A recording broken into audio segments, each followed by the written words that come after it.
This is why you'd want to address the upper back. We do this for headaches, we do this for upper back pain, we do this for rib pain.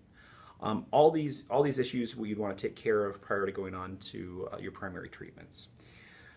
There's several ways to do this. The first way we're going to talk about is a general kneading action, which is a soft tissue technique. So in this case, I'm going to come across and I'm going to hold. I'm going to come across and I'm going to hold. And I can work up and down the patient's back by doing this. Alternately, some people will actually take this hold and they'll wait for the release to happen.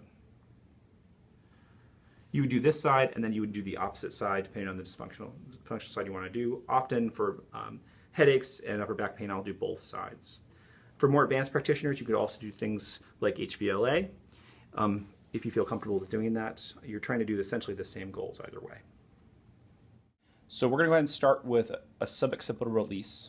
What I'm going to do is I'm actually going to take my hands and make a C shape with my hands, and they're going to go into the suboccipital region. So I'll pick the patient's head up, I'll make a C. The vast majority of the patient's weight is actually on my fingertips and not on the palms of my hands, although some weight is on the palms of my hands as well. What I'm going to do is essentially sit here and wait for a release to occur. This can take anywhere between 30 and 90 seconds. When you feel that release, you're done. Sometimes you'll actually hear a patient sigh when the release happens, or you'll feel a tissue under your fingers release. Our next technique is doing inion.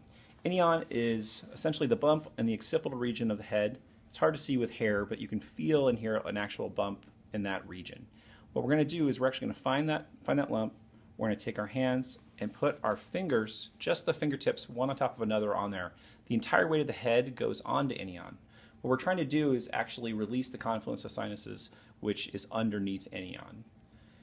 We sit here, again, we wait for a release, which you can feel as a softening of the tissues, or you may get some audible sigh or other sign from your patient. Last technique is opening of the sutures. We're going to go ahead and open the sagittal suture. We're going to take our thumbs, cross across, and we're allowing most of the weight of the head to go onto the thumbs and allowing the weight to actually release the sutures. I'll wait for my release here. I'll actually move up the head and allow the release to happen again.